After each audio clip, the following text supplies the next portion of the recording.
Hii sio taarifa ya habari, bali pia sio mtasari wa habari, ila ni moja ya habari ambayo inaendelea kuzuka hapa Afrika. Na kitu ambacho kinaendelea kuzuka hapa Afrika ni pamoja na huko Tanzania. Kwa sasa Afrika ni moja na inaanza kupitia changamoto moja.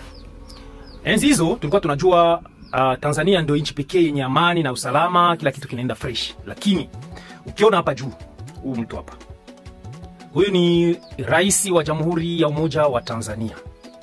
Na hapa pembezoni kuko huyu jamaa ni mwandishi wa habari, anaitwa Larry Madowo.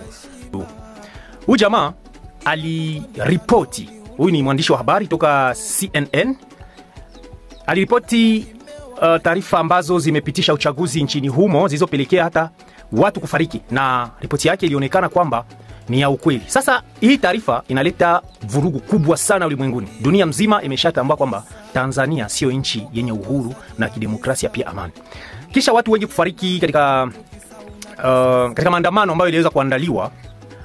Taarifa zaendelea kusema kwamba kijana ama mwandishi wa habari huyu Larry